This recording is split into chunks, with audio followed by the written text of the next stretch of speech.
Deus abençoe a todos. Vamos aqui falar um pouco hoje sobre uma promessa para esses últimos dias, né? A gente tem uma promessa que é a promessa do Elias, o Elias prometido. E eu quero anunciar, né? Eu penso que o dever do cristão é falar a verdade. A verdade é a Bíblia Sagrada, né?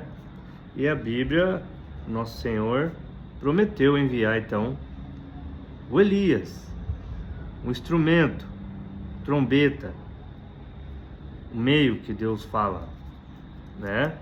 Para trazer algo para o povo voltar a crer em sua palavra. No Velho Testamento, Deus estava mostrando, falando ao povo através dos profetas. E então foram escrevendo a Bíblia, ali estava sendo escrita a Bíblia Sagrada. No Novo Testamento veio o Senhor, que também era um profeta aqui na terra, como homem, né? Filho do homem, profeta, o próprio Deus, profeta dos profetas, o maior profeta que já pisou na terra.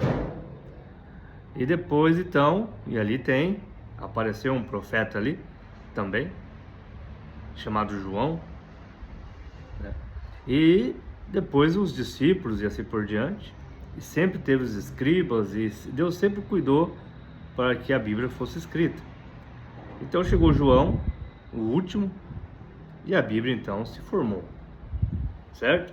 No decorrer das eras da igreja então, nós vamos ter daí os lobos que entraram no meio do povo de Deus, como diz Paulo: entrarão no meio de vós lobos, e não pouparão o rebanho. A obra dos nicolaítas então começa a se cumprir, ali no primeiro, no segundo, no terceiro e no quarto século. Cessa a perseguição, o cristianismo saído de Jerusalém chegou a toda a Europa e assim por diante, chega em Roma. Os cristãos que estão em Roma se associam então ao Império Romano, né? E através e esses cristãos se corrompem, e a igreja então ali, ela casa, a era de Pérgamo, ela casa com a política. Os cristãos de Roma se corrompem com o paganismo, e o Império Romano vê então que esse povo, essa religião verdadeira, que é o cristianismo puro, lá de Pentecostes, certo? De Nosso Senhor Jesus Cristo, esse império então usurpa esse título de cristianismo que eles viram, eles viviam no meio. E ali então vai surgir a besta de Apocalipse 13, a primeira besta, claro, né? A besta que sobe das águas, que a Bíblia vai interpretar, que é onde tem povos, nações e assim por diante. Ela nasce no meio de onde há várias nações. E ali então, o império cai e ela ressurge em forma de religião. Então a chaga mortal foi curada. Ela passa do império para o império papal, dos imperadores para o império papal. E a Bíblia diz que vai até a perdição. Um morre, entra outro, e assim vai, sucessão papal, certo?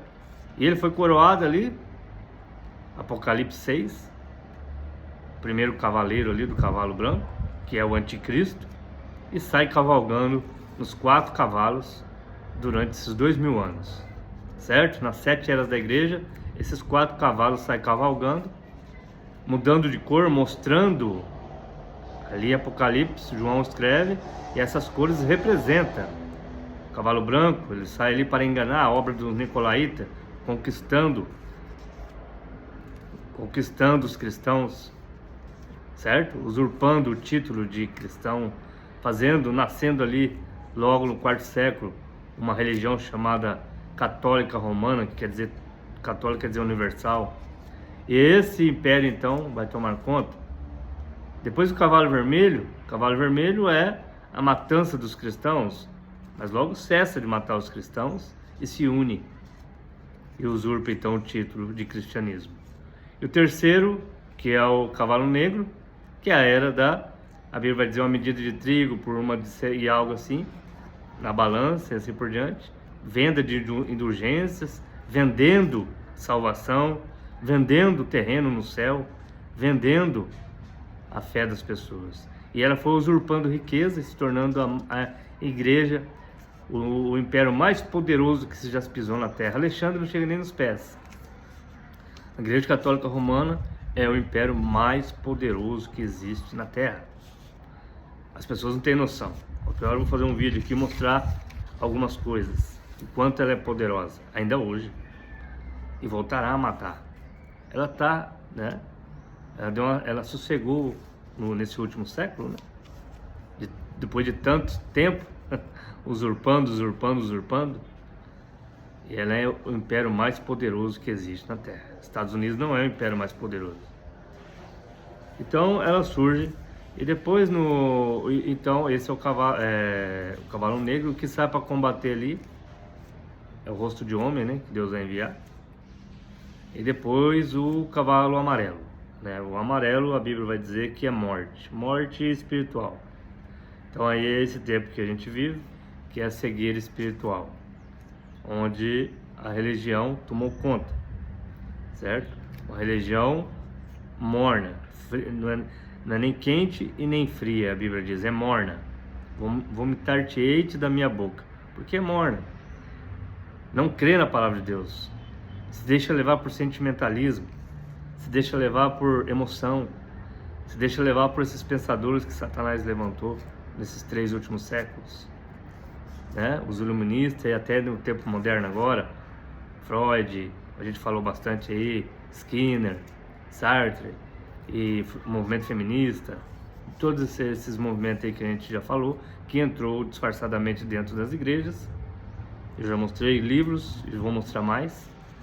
Vou fazer a segunda parte daquele assunto lá, mas hoje eu quero anunciar o Elias, para que as pessoas entendam que existe um verdadeiro Elias. Então vamos ler a Bíblia aqui. Malaquias 4, o último livro do Velho Testamento, certo? Então nós ficamos muito tempo sem profeta ali, do Velho Testamento, ali de Malaquias até a entrada do Novo Testamento, foram quase 400 anos sem profeta. Então quando apareceu o profeta, eles assustaram, porque não estavam acostumados. Agora você imagina nós, depois de João, depois de Paulo, até nós, que tivemos reformadores. E quando aparece um profeta, as pessoas estão desacostumadas, não conseguem ver, não conseguem entender, por mais que vê que é diferente, vê que tem algo ali, mas não abre o coração, não consegue entender, porque são muitas vozes, né? Mas você tem que, se você é águia, a águia, ela sabe a voz da águia mãe, certo? O profeta, ele é apenas o instrumento do Espírito Santo, porque na verdade, eu vou ler aqui, é o cumprimento de São Lucas 17:30, é o próprio Espírito Santo usando um profeta, porque Jesus não pisa fisicamente, a não ser depois do arrebatamento, Apocalipse 14, quando ele põe os pés no Monte Sião. Vamos aqui. Então, Malaquias, preste atenção agora aqui, que isso é interessante. Abra a sua Bíblia, marca isso que eu vou falar. Faça um estudo, leia a Bíblia como ela é, creia nela. Interpretações é problema por causa disso. Mas vamos ler a Bíblia aqui na íntegra. Então vamos lá. Então Malaquias, ele vai profetizar aqui. Primeiro Malaquias 3, depois Malaquias 4. Mas vamos falar do verdadeiro, do verdadeiro não, porque João também é verdadeiro. Eu vou falar dos falsos aqui, certo? Mas João foi a primeira vinda. Eu vou falar do Elias agora. Malaquias 4. Eis que eu vos enviarei, Deus falando, o profeta Elias. Então tem que ser profeta. Profeta Elias, antes que venha o grande e terrível dia do Senhor. Ou seja, antes que venha o grande e terrível dia do Senhor. O grande e terrível dia do Senhor é o que Jesus estava lendo lá em Isaías 61. Só que Jesus não leu essa parte aqui. Ele corta, ele serra o livro no meio. Quando ele sai do batismo, então logo ele pega o livro do profeta Isaías e só lê até a parte que fala o ano aceitável do Senhor, e ele para ali. O texto não para ali, o texto continua. Mas ele não lê porque ele não veio para cumprir essa segunda vinda. Ele veio lá, quando ele veio em carne, para cumprir até o ano aceitável do Senhor. Certo? Que tremendo, né? Para cumprir a 70 semanas de Daniel, e ele é cortado então depois, e resta 3 anos e meio. Mas vamos aqui, para não confundir. Então Deus está prometendo que enviaria o profeta Elias, antes que venha o grande e terrível dia do Senhor. E ele, uma pessoa, converterá o coração dos pais aos filhos, João. Certo? Esse é João. E os corações dos filhos a seus pais, para que eu não venha e fira a terra com maldição. Esse é o William Branham. Esse é o quarto Elias. Entende? Vamos aqui. Malaquias 3. Então, a Bíblia vai dizer assim: eis que eu envio, Deus falando, o meu mensageiro, que preparará o caminho diante de mim. João estava diante de Deus, né? Em carne humana, Emanuel. Olha que tremendo. Olha que coisa linda. É só crer na Bíblia como ela é. Eis que eu envio o meu mensageiro, que preparará o caminho diante de mim, e de repente virá ao seu templo o Senhor. O templo, quer dizer, o corpo, né? Então aqui, ó. Eis que vos envio o meu mensageiro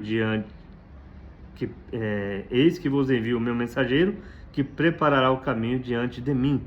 E de repente virá ao seu templo o Senhor, a quem vós buscais, o anjo da aliança, a quem vós desejais.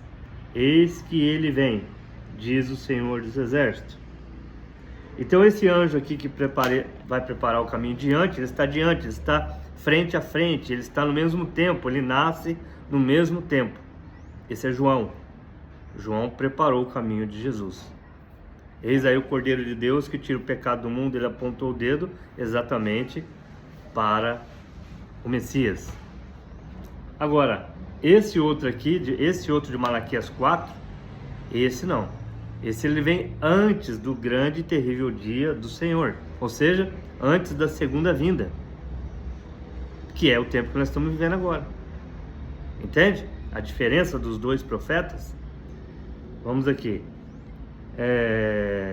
Mas antes de falar dos dois profetas, eu vou falar de alguns profetas. Mas vamos só esclarecer alguns pontos aqui. Como eu já disse, Malaquias 4, eis que vos envia o profeta Elias, antes que venha o grande e terrível do Senhor. Então ele vem antes do juízo, antes do dia do Senhor, o juízo. Tem um ministério de restauração. Mateus 17:11 vai dizer assim, vamos ler Mateus 17:11. A Bíblia vai dizer que, vamos aqui, Mateus 17:11.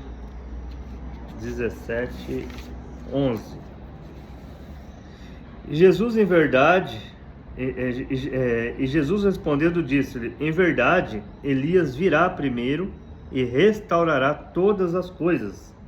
Virá, futuro. Mas digo-vos que Elias já veio, esse é João, e não o conheceram, mas fizeram tudo o que quiseram. Assim também fará padecer também, assim padecerá também deles o Filho do Homem. Certo? Vamos aqui. Então, esse profeta de Mateus 17:11 virá futuro. Esse é o quarto Elias, é Malaquias 4. Deu para entender? Então Malaquias 4, Mateus 17:11 é a mesma pessoa. Vem antes do grande e terrível dia do Senhor. João, ele já estava ali com o Senhor, ele já tinha apresentado o Senhor. Por isso que Jesus disse, ele já veio. Está falando de João. Vamos aqui então. Então Jesus confirma, né? Ainda virá, futuro. Elias virá. Sua função de restaurar tudo. Atos 3:21. o qual convém que o céu contenha até o tempo da restauração de todas as coisas, antes da volta de Cristo. Apocalipse 10:7, esse é um lembrando também. Mas nos dias da voz do sétimo anjo, o ministério de Deus se cumprirá, tudo o que falou pela boca dos profetas, certo? Então aqui o mensageiro final, a revelação completa dos mistérios tem que acontecer, certo? Bom, então o que vai acontecer? Surgirão falsos Elias, como surgiu falsos Cristos, falsos Jesuses no tempo do nosso Senhor Jesus. Surgiu falsos Cristos, e hoje haveria falsos Cristos, falsos ungidos, pessoas dizendo ser ungido de Deus. Agora aqui, ó, porque surgirão falsos Cristos e falsos profetas.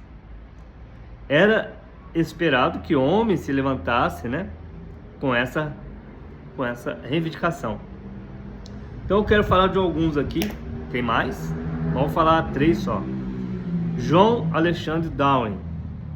Esse John aqui nasceu em 1847 na Escócia, mas ele teve um ministério nos Estados Unidos, Chicago. Ele fundou uma cidade. Que profeta bom, né? Ele fundou uma cidade chamada Zion, que é Sião, lá em Illinois. Ele morreu em 1907. E ele afirmava, John Darwin afirmava, declarou publicamente ser o Elias. O Lembrana foi, né, nos anos 60, tirou uma foto lá no túmulo dele, lá, né, junto lá com os irmãos que estavam passando por lá. O Lembrana fala dele. O Lembrana ainda respeitava ele, né? Darwin declarou publicamente ser o Elias, o restaurador.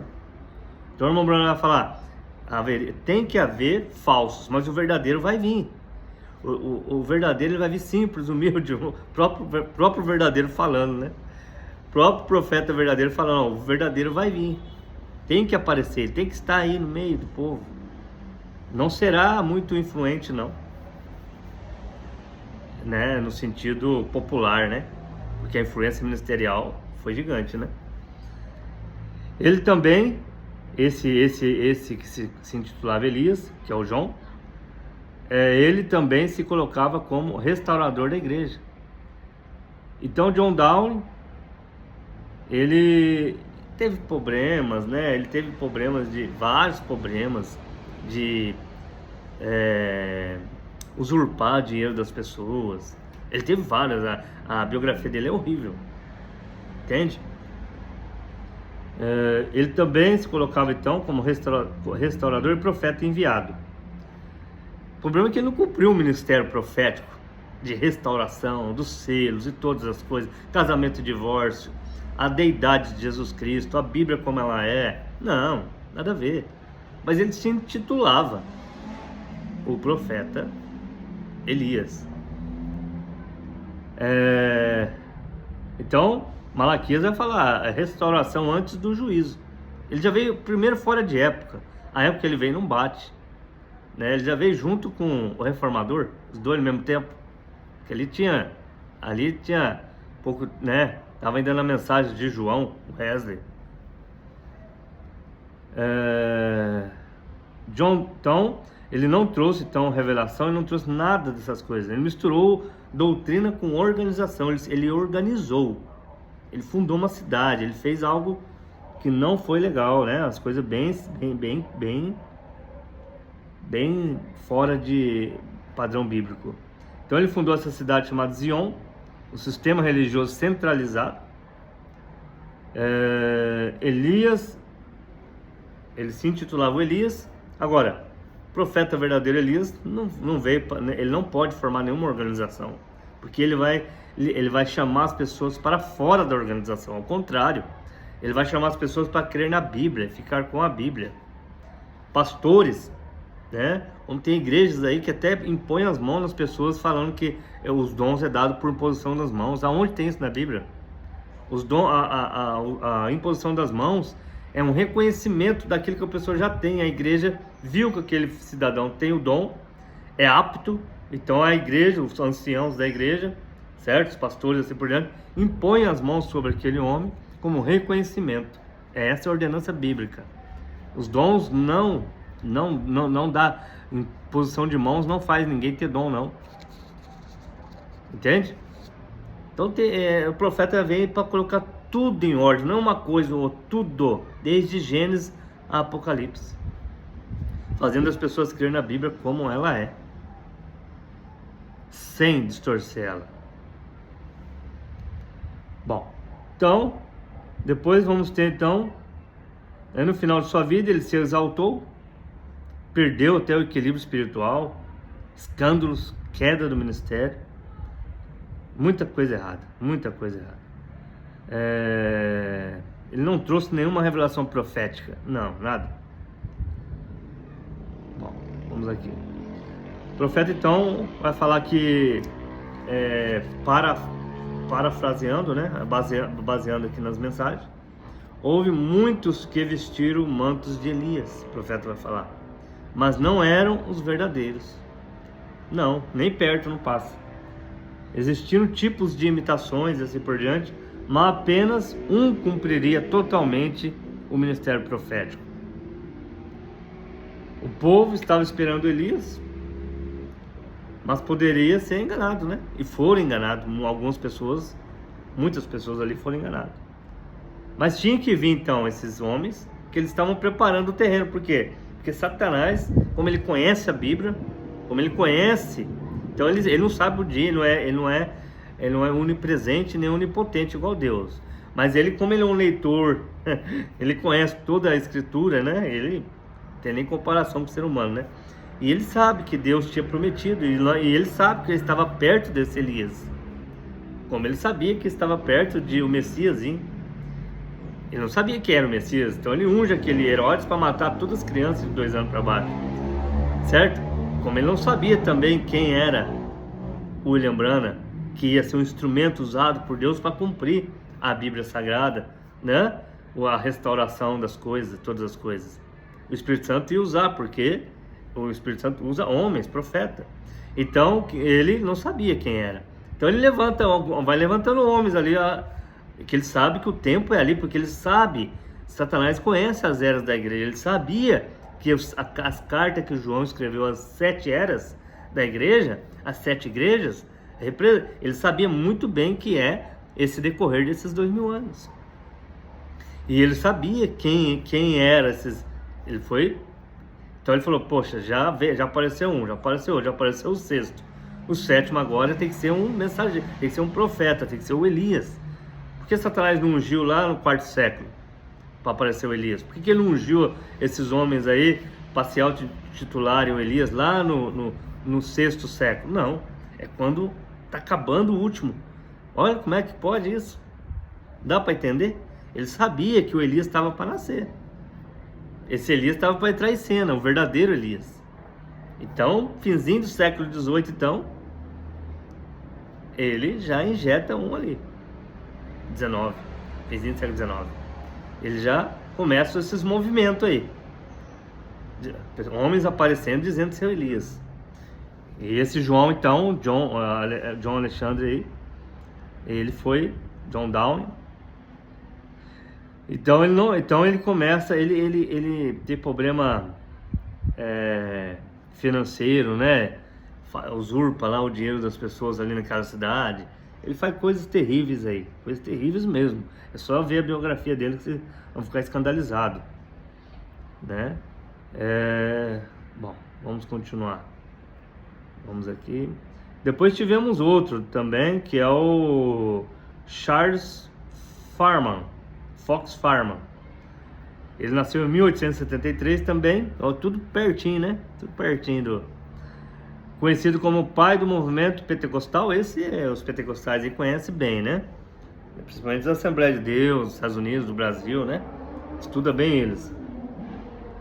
Fundador da Escola Bíblica de Topeka, Kansas. Em 1901, em sua escola, ele organiza. Você vê que esses homens, eles organizam. Então, uma aluna, Agnes Osman, começou a falar em línguas. E Farman ensinou que falar em línguas é a evidência inicial do batismo do Espírito Santo.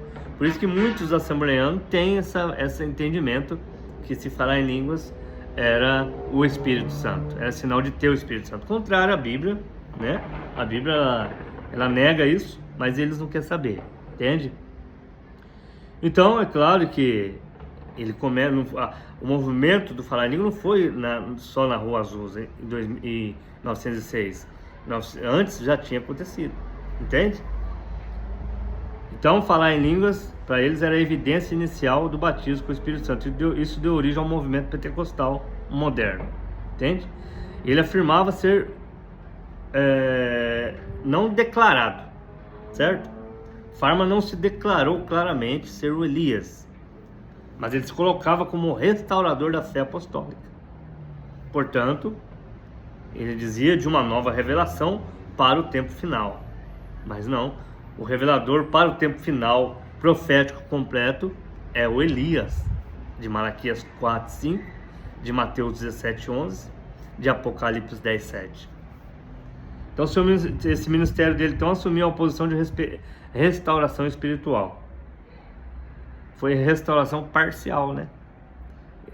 Mateus 17:11 diz: Elias virá e restaurará todas as coisas, não só dons, ou não só isso, não só aquilo.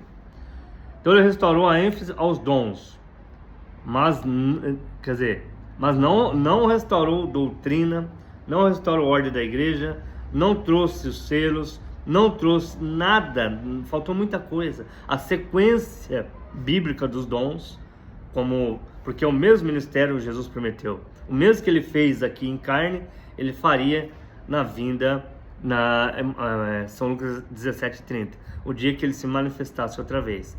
Então, aquela sequência que Jesus teve, ele começou com cura divina, depois ele foi para o discernimento, e depois a revelação da palavra. Jesus teve esses 3 ministérios antes de sua partida. O William Branham, como ele era esse ministério profético, ele teve esses 3 ministérios. Sabemos que o William Branham começou desde jovem com o ministério da cura divina, e foi até os anos... Até a sua morte, claro, mas a ênfase ali da cura divina mesmo, né, viajando para o mundo inteiro, foi até o começo dos anos 60. Depois, só nesse período, ele teve então o discernimento, né, a operação do dom de discernimento, onde ele era apto, pelo Espírito Santo, a discernir os pensamentos das pessoas e assim por diante, o desejo, vida que a pessoa passou lá na infância e assim por diante, interpretação de sonhos, tudo perfeito de acordo com a Bíblia Sagrada. E depois ele teve então a revelação completa da Bíblia Sagrada. Interessante que o irmão Branham, desde novinho, quando ele foi batizado, ele pediu para ser batizado na igreja batista, ele não deixou batizar ele nos títulos. Ele pediu para o pastor Davids, acho que é Davids, para que o batizasse em nome do Senhor Jesus Cristo, como está na Bíblia Sagrada.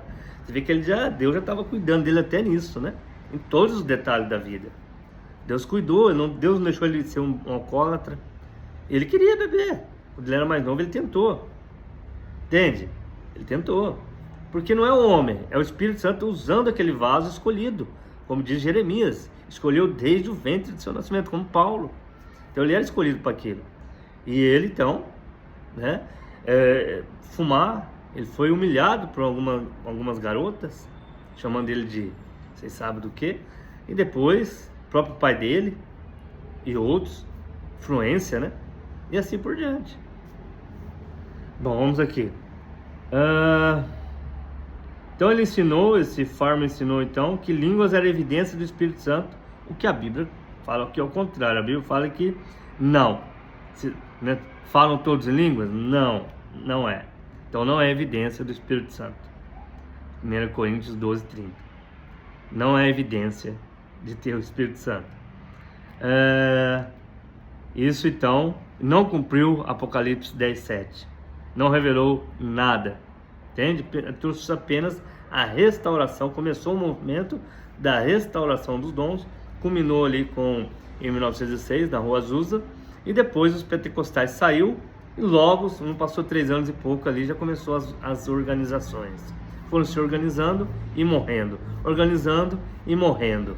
levando esse ensinamento dos dons e as pessoas sendo enganadas por causa dos dons. Pessoas falando em línguas e assim por diante. Isso se espalhou pelo mundo todo. Aqui para a América Latina, América do Sul, para a Europa, certo? Isso foi levado, saiu dali vários missionários levando esse evangelho, mas se organizando. Então, preparou um caminho e logo tinha que vir então o restaurador de todas as coisas para tirar, para mostrar para as pessoas não ficarem só nisso. Entende? Então, logo, nesse mesmo período, em 1906, em 1909 nascia então o Elias verdadeiro. Então ele ia crescer e ali Deus estava cuidando desde o seu nascimento. Já a luz, a grande coluna de fogo já apareceu ali, vindicando que o Elias nasceu. Isso foi profetizado dentro da igreja Congregação nos Estados Unidos, certo? E a coisa então foi se encaminhando até que ele chegasse na idade de estar preparado. Nesse período aí que as denominações estavam saindo, 1912, 1913, 1920, e também o Brasil sendo todo, né, trazendo essas doutrinas pentecostais e assim por diante, o profeta estava sendo preparado, moído, né? Melhor, moído, ele foi moído, certo? E sendo preparado até que chegou o ano de 1933, no Rio Ohio. Ali ele já estava, né? Ele era novinho, acho que 22 anos de idade, já estava pregando o evangelho, já estava com o seu povinho, crendo em sua mensagem, sem ele entender ainda. Ele não entendia quase nada, na verdade. Mas ele estava cumprindo aquilo que Deus estava forçando ele a fazer. Entende? Então ele estava ali cumprindo o papel dele, que era pregar o evangelho e batizar as pessoas, e já tinha o ministério de cura divina. E ele então começou, ele estava batizando, acho que a 17ª ou algo assim, e tinha muitas pessoas à margem do rio, tinha pessoas com barco ali, né? Tem foto desse acontecimento, tem cortes de revista, de jornais da época também, né? E ali então baixa aquela luz sobre o rio Ohio, e pessoas desmaiaram, pessoas, né, ficaram atônicas de ver aquilo. E uma voz diz: como João Batista precursou a minha primeira vinda, tua mensagem precursará a minha segunda vinda. É a mensagem. Lembrando, foi só o carteiro, foi o instrumento que leva até nós o Eliezer.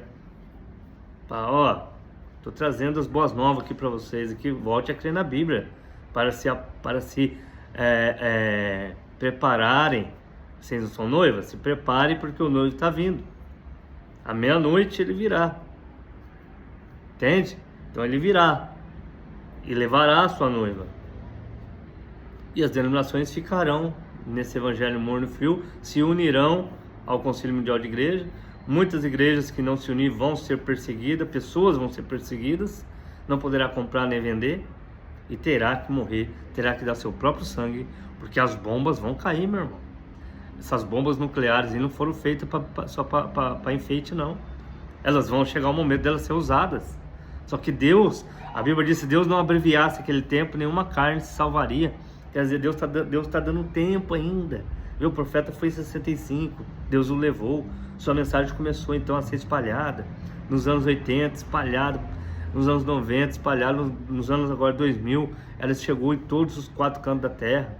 A mensagem está chegando na mão de cada eleito. Se você teve o privilégio de conhecer essa mensagem, é porque Deus te ama, é porque Deus quer, Deus está mostrando para você, Deus mandou a carta para você, Deus mandou a mensagem para você, te chamando. A mensagem é isso, ela chama: saia desse movimento organizado, que Deus não vai vir, Deus vai vir buscar uma noiva pronta, uma noiva única, uma noiva que crê na palavra igual, não um povo dividido, não denominações, mas pessoas que estão dentro das denominações, que saem e formam o corpo de Cristo para o arrebatamento. Então, deixa Deus entrar no teu coração, saia desses cultos mornos, essas pregações sem sentido, essas pregações bitoladas. Como eu disse aqui, eu provei que tem documentos, e vou falar mais uma coisa que, se der tempo, tem documentos que mostram, né? É muito simples provar isso aí. Um pastor que entra num sistema organizado, pensa que ele entra lá para receber o Espírito Santo e ter inspiração de Deus para fazer pregação. Não, ele estuda algo já pronto, planejado. Quando ele vai pregar, está decorado na cabeça dele. Escatologia, hermenêutica, não sei do que, todas essas coisas, tudo formalizado em sua mente. Ele estuda uma matéria, ele estuda matéria já bitolada. Por isso que ele não consegue fazer concordância bíblica direcionada pelo Espírito Santo. Ele tem que fazer as concordâncias que eles alegam. A Trindade, por exemplo, olha o que eles tiveram que fazer lá atrás. Você pensa que eles mudaram agora? Não, é a mesma coisa. Eles só fizeram em forma de matéria completa. Porque a Trindade, ela é filosofia. Cristão não pode crer em filosofia. Paulo vai dizer contra a filosofia. Filosofias vãs. Cristão crê na Bíblia por revelação. Não filosofia. Filosofar não é de Deus, não, meu irmão. Entende? O cristão não fica filosofando, não. Então, entende? Então, o que eles fizeram? Eles não achavam, eles não conseguiam entender, porque eles nunca que eles poderiam colocar o batismo bíblico, porque a igreja que estava tomando posse, usurpando o título de cristã, ela não é monoteísta, ela é politeísta. Ela crê em deuses. Então jamais que ela... E outra, ela não crê na Bíblia. Ela é o império babilônico de Satanás. Ele não poderia aceitar a Bíblia. Ele não ia espalhar o evangelho de Cristo. Ele ia espalhar o evangelho usurpado deles. Então o que eles fazem em Nicéia? Nicéia dá o primeiro pontapé. Une ali. Então eles discutem a divindade e tal. E eles escolhem o que é melhor. Depois, então... depois, no ano 381, Teodósio, então... pela filosofia platônica, que Platão é quem vai estudar isso, é Platão que vai arrumar um jeito de encaixar três pessoas distintas, e ele quem vai dar isso prontinho lá para o Império Romano. Mas as pessoas não estudam, entende? É complicado, né? Lembra lá atrás, logo no começo, no segundo século, Tertuliano, então, no terceiro século, segundo século, Tertuliano, ele dá um primeiro ponto ali, a primeira base ali para eles. Opa, essa foi boa, gostamos. Trindade? Parece que soou bem aqui, né? Só que mesmo Tertuliano não sabia explicar. Então Tertuliano, tanto é que ele abandona aquilo e ele vai com os montanistas e cria confusão. Onde ele cria confusão, porque ele estudou a filosofia estoica, com a Platão também, com a grega também, com a de Platão também. Aí então ele fica tudo embaraçado, não entende mais nada, ele pega e abandona. Aí chega Eusébio. Só que nisso Deus também está levantando homens ali como Irineu para combater contra heresias. E eles querem hoje, os trinitarianos querem pegar a obra de Irineu. Só que eles querem interpretar até a obra de Irineu e não fica o jeito que Irineu escreveu. Um dia um cidadão teólogo, e ele disse para hoje ele dá curso na internet, ele tá bem conhecido no meio dos teólogos aí, e eu e ele nós debatia todo dia, e um dia ele quis citar Irineu para mim. Eu falei: irmão, não faça isso que você vai se enganar. Eu vou citar Irineu falou da Trindade. Eu falei: mostra, prova para mim, e ele não, daí ele ficou perdido. Aí ele citou um texto onde Irineu fala de Mateus 28:19. Aí tá falando da Trindade. Eu falei: onde que ele tá falando da Trindade aqui, meu irmão?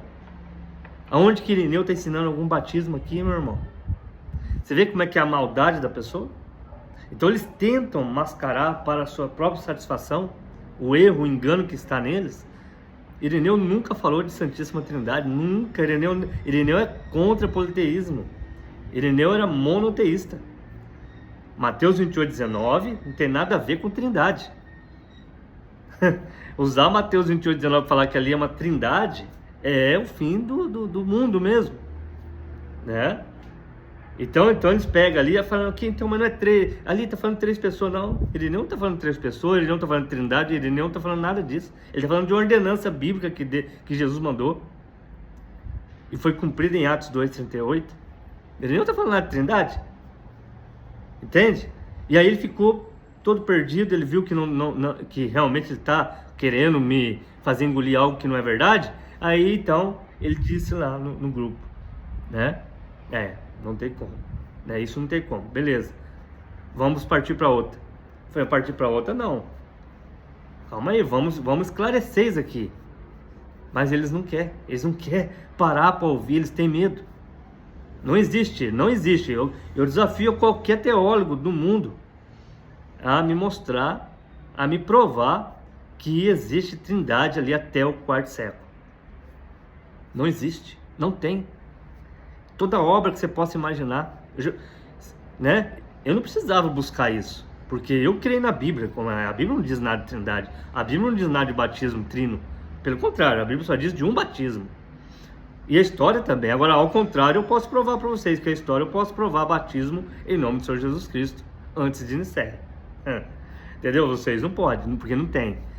Então eu não preciso buscar isso, mas eu busquei muitos anos, né? Principalmente nas épocas dos debates, 2014 em diante. Busquei muito, conversei com muitos. Não existe obra no mundo, não existe nada, ninguém.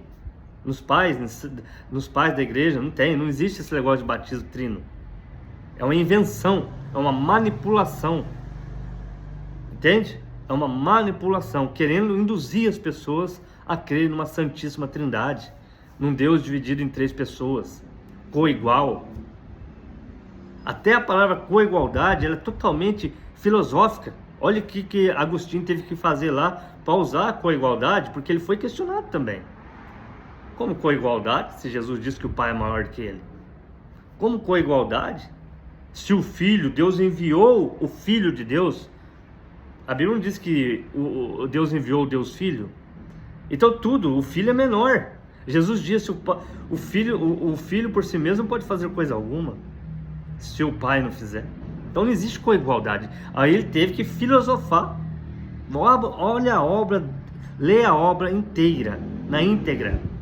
As obras, não tem como, entendeu? É tudo filosofia, a mesma essência, substância, é tudo filosofia. Tiveram que pegar ali, né, os direitos romanos, que vai se encaixar dentro da Trindade. Tertuliano usou direitos romanos. Então você vê que é uma coisa manipulada, toda suja, imunda, para fazer uma religião pagã, entende? Pisando, crucificando Jesus de novo, que é a palavra. Por isso que a Bíblia diz, crucificam Jesus de novo, expondo ao vitupério. E aí então, entra então o tempo moderno, as pessoas foram cegadas, vem a reforma não consegue combater isso, não rebate isso, porque isso tinha que ser o restaurador de todas as coisas. Tinha que ser o Elias, para restaurar tudo. A reforma, ela trouxe alguma coisa, foi restaurando aos poucos, até que chegou o tempo de restauração dos dons, também tinha que ser restaurado. Mas logo também já foi bombardeado pelo iluminismo, foi bombardeado por Freud, foi bombardeado por Skinner, foi bombardeado por Sartre, por existencialismo, foi bombardeado por movimento feminista, foi bombardeado por esses homens, por Nietzsche e todos esses homens que vieram com esses pensamentos absurdos. A Revolução Francesa jogou um balde de água fria em todo mundo, entende? Então você vê como é que precisava chegar nesse tempo moderno e ter o Elias. Então o século XX, então Deus envia o mensageiro, o Elias, para restaurar todas as coisas. Então o Farmer, então ele faz isso. Então ele surgiu dele um sistema pentecostal. Surgiram as denominações, Assembleia de Deus, igrejas e as outras igrejas organizadas, e credos e todas essas coisas que a gente tem hoje. E as pessoas são levadas, né? Pessoas não têm diferença. Hoje você não consegue ver uma cristã na rua. Mas se você conversar com ela, a maioria diz que eu sou da Assembleia, eu sou da Quadrangular, eu sou da Batista, eu sou do isso, sou daquilo, sou disso, sou daquilo. Todos dizendo ser crente, mas não há diferença, sabe? O modo de vestir é o mesmo, é o mesmo curso do mundo, segue o mesmo padrão do mundo. Quando vão na igreja, aí algumas põem roupas diferentes para ir na igreja. Por quê? Porque eles idolatram a igreja. É o mesmo espírito romano. Idolatrando 4 paredes, o templo, a marca, o título. Não consegue entender o que é o chamado para a noiva, o que é a noiva de Jesus Cristo. Bom, então Elias, ele não forma denominação alguma. E esses homens que eu citei, todos eles formaram denominações, formaram organização. John Dower, aquele senhor, ele fundou a cidade está lá. Vai lá visitar ela. É lá nos Estados Unidos, Illinois, chamada Zion. Vai lá e vê como é que é. O que ele fez? Se dizia ser o Elias prometido. Alfarma também fundou os pentecostais. Dele saiu os pentecostais, a Rua Azul. Dele saiu a Rua Azul, saiu Seymour, né? William Seymour e assim por diante. Tem bastante coisa que eu poderia falar aqui, mas não dá tempo.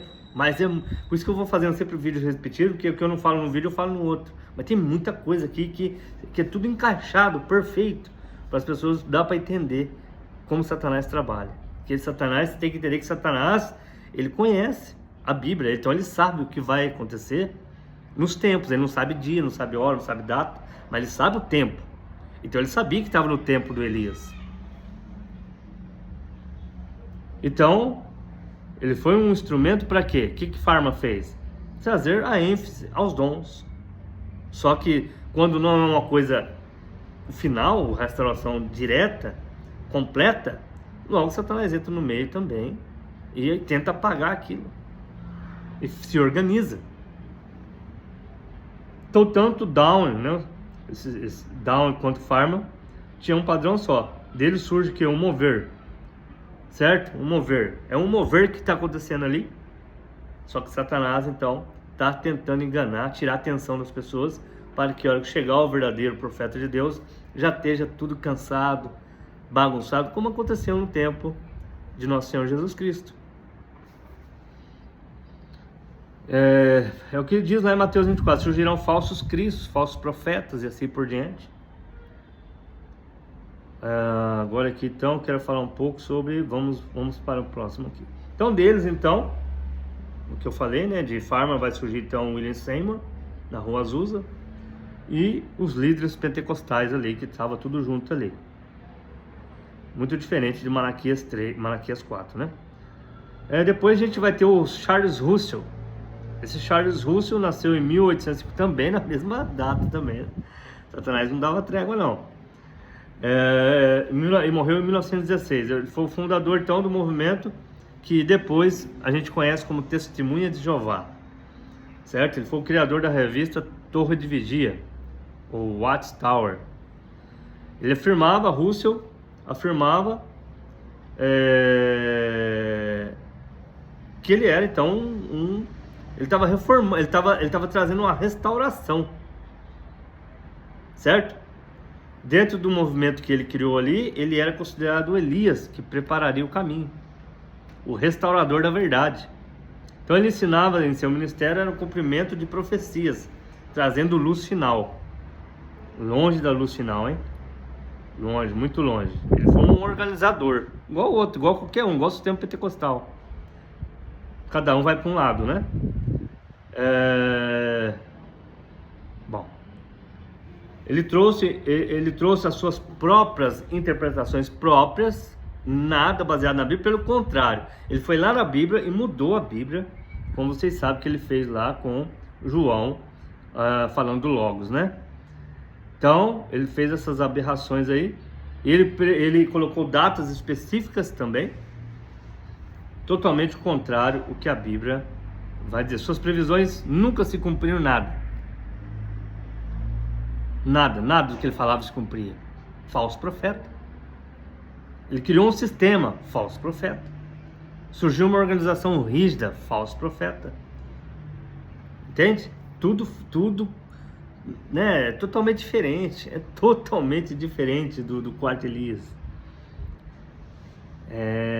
Aqui então, não cumpriu nada, não cumpriu, não trouxe os selos também, não trouxe casamento e divórcio, não trouxe a ordem dos dons se encaixando, não trouxe a santificação como ela é, não trouxe nada, porque não era para ele, não era para ele. O Russell, então, ele muda, então, João 1, alterou o entendimento para o verbo era um Deus, com D minúsculo, era um Deus. Olha, a Bíblia não diz nada disso, certo? A Bíblia, vamos ler o que a Bíblia diz em João. Vamos ler aqui. Então a Bíblia diz assim: no princípio era o verbo, e o verbo estava com Deus, e o verbo era Deus. Não, e o verbo era um Deus. Aqui está falando do próprio Deus, né? No princípio era o verbo, e o verbo estava com Deus. No princípio o quê? Da criação, certo? A criação era o verbo criando. Jesus diz, tudo foi feito por ele. Ele era o verbo de Deus, entende? Então o verbo é que criou todas as coisas, a palavra. Tudo foi feito pela palavra. E essa palavra é que se materializou, essa palavra é que se tornou logos. Deu para entender? Deus se concentra nesse logos, em sua palavra. Só que as pessoas não conseguem entender isso.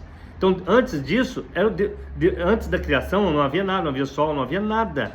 Não havia cor, não havia nada. Simplesmente o Espírito de Elohim, o Eterno, o Auto-Existente. Então, sai dele o Logos, o seu pensamento. Esse que é o Logos.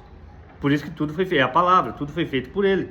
Ele ia, haja luz, haja isso, haja aquilo. É a palavra, era Jesus. Que mais tarde viria em carne humana. Aquela carne humana era o corpo, o templo, era o Logos. O Espírito de Deus é o que enche aquele corpo. Então, deu para entender? O corpo e o Espírito. O corpo e o Espírito. É a unidade. Não existe duas pessoas ali. Não existe um corpo sem Espírito. É o que Jesus disse. O Filho, por si mesmo, não pode fazer nada. Porque o corpo não pode fazer nada sem o Espírito. Deu para entender? Vamos lá. Então eles fizeram isso, né? Fizeram essa aberração e tiraram isso da Bíblia Sagrada. É o que a Bíblia diz, aquele que tirar ou acrescentar, é o que eles fazem. Quando eles são batizados em Trindade, tirar da Bíblia. Aquele que quer acrescentar ou tirar, a Bíblia não diz nada disso. Quando eles não lavam os pés na ceia, está tirando da Bíblia. Quando eles tomam pão com suco de uva, está mudando a Bíblia. Come pão de padaria, está mudando a Bíblia. Essa ceia não existe, essa ceia não é bíblica. Essa ceia não representa o corpo e o sangue de Jesus Cristo, não é memória até que ele venha. Mas a colocar na cabeça das pessoas que isso para eles não tem muita importância. Por quê? Porque não tem o Espírito. Porque quando o Espírito Santo vem, tem importância. O cristão, ele quer cumprir toda a palavra de Deus. E eles tinham prazer, quando Paulo vai dizer, quando vos ajuntais, eles se ajuntavam. Olha lá o que vai vir homens depois da Bíblia, depois de João, nas eras da igreja, falar sobre o ajuntamento. Coisa tremenda. Porque é memória, Jesus disse, é memória até que ele venha. Deve ser tomado. Então isso tudo vai ser restaurado pelo profeta. Tudo, toda a Bíblia. Então, não adianta o pentecostal falar, o testemunho de Jeová tirou isso, mas eles também tiraram um monte. Ou quase tudo, quase nenhuma doutrina. Eu não conheço uma doutrina assembleana que bate com a Bíblia. Não conheço. É o que eu sempre falava lá nos grupos. Eu não conheço nenhuma doutrina da Batista que bate com a Bíblia. Não conheço. Nenhuma doutrina que eles falam que você vai olhar na Bíblia não está do jeito que eles falam. Só que eles fazem uma maquiagem ali e falam de um jeito, porque eles estudam, como diz a matéria deles, e as pessoas, né, olham por cima, assim, não examina. E aí são enganados, são manipulados por esses homens, lobos disfarçados de religião. Olha o que a Igreja Assembleia aqui, ó, São Paulo fez agora, no Rio de Janeiro, misturado com a política. Que coisa vergonhosa, brigando agora por causa de Bolsonaro e Flávio e Lula, brigando agora aí, ó, tá nos jornais, expondo, e eles ficam lá brigando por causa disso. Que vergonha, né? A mesma coisa da mãe, misturado com a política, lá no Rio de Janeiro, fulano lá, tudo misturado. O outro lá, falando lá, proibindo uma cantora de cantar porque queria se candidatar também a vereadora, porque também não entende nada, né? é membro e quer se envolver com política, aí o líder então da Assembleia, né? Aí, então você não pode mais cantar, porque esse partido aí, né, não dá certo. Então, tá entendendo que bagulho? Você acha que eles estão preocupados com noiva de Jesus Cristo? Você acha que eles estão preocupados com o arrebatamento? Você acha que eles estão preocupados com a tua vida, com a tua santificação? Você acha que esses pastores vão responder por você? Você acha que esses pastores, a hora que eles deitam, eles ficam pensando, coitado, orando para aquele irmão? Ô, meu irmão, acorde. Esses pastores não estão nem aí para vocês, não. Eles vão lá só para fazer o papel deles, igual tem um rapazinho aí de óculos aí, que diz que é o que hoje mais prega bonito aí, não sei o que prega. Eu assisti alguns vídeos dele. O que é aquilo, irmão? Você vê que é tudo coisa estudada, tudo coisa formulada, planejada, é tudo coisa nada a ver. O rapaz cobra para pregar, ele está interessado em dinheiro. Acorde, não se engane. Ele está vivendo bem bom, vai ver agora as coisas que ele está tendo, a vida que ele está levando. Isso não é evangelho de Jesus Cristo, não. Acordem. Pastor da mensagem aqui lá no norte já caiu da graça. Entendeu? Ele tem a própria denominação dele, nem da mensagem ele fala, graças a Deus. Entende? Porque ele criou a sua própria denominação também. Olha a vida de luxo que aquele homem está levando. Isso corrompe.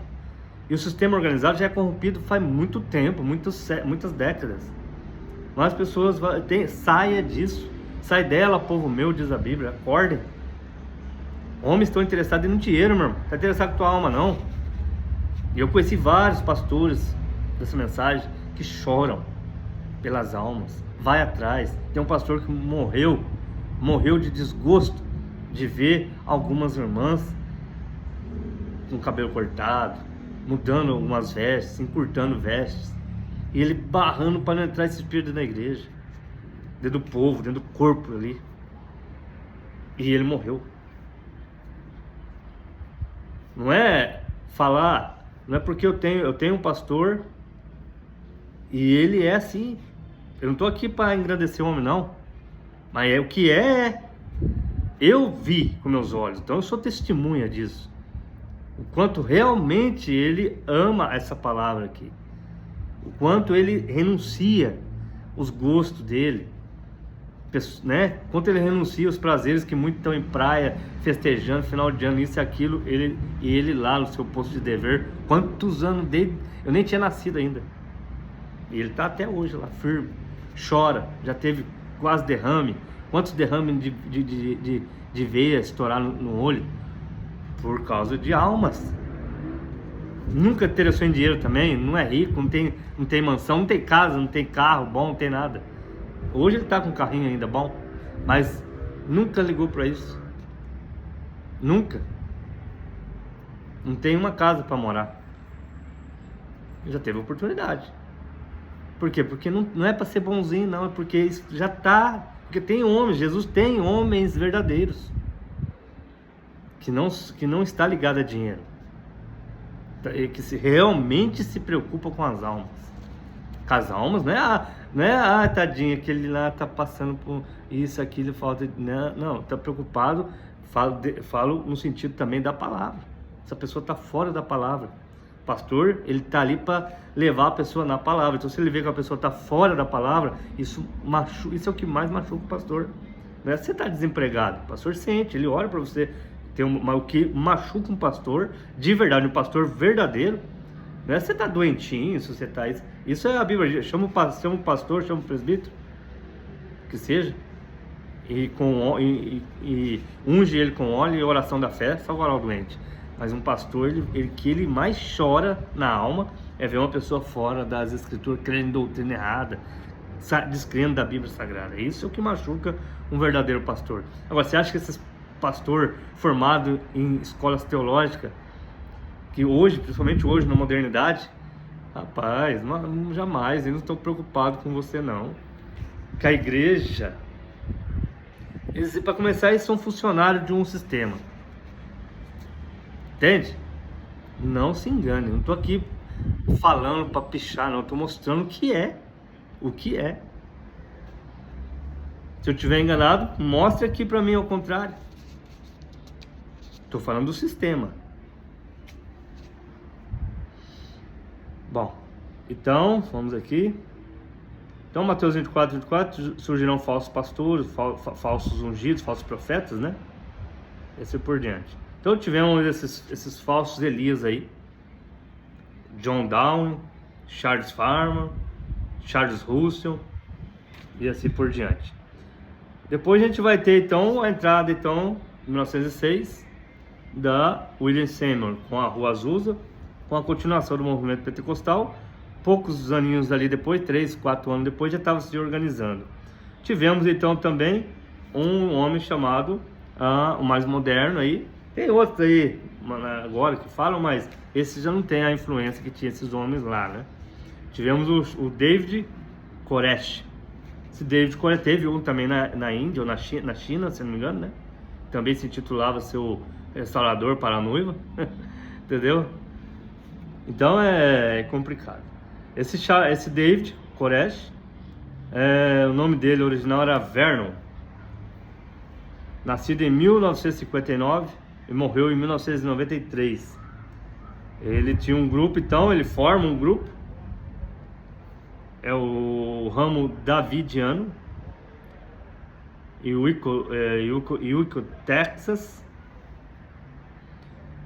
Koresh, então, ele dizia, ele apresentava como o único revelador dos 7 selos. Olha a diferença, né? O Mombran diz: o único revelador dos 7 selos é o Espírito Santo. Mas ele dizia que ele era o revelador, ele mesmo. O William Branham, ele foi o instrumento que Deus usou.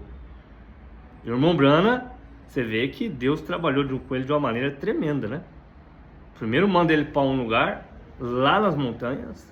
É lá que eu vou falar com você. Pois você volta, atravessa o país e volta para Jeffersonville, que é ali. Então agora eu vou dar os selos para você. Cada dia, fresquinho, entendeu? Cada noite eu vou vir, vou mostrar, e você prega os 7 selos. Então ele dizia ser o ungido especial para o tempo do fim. Você vê que isso, né? Engrandece, soberba, né?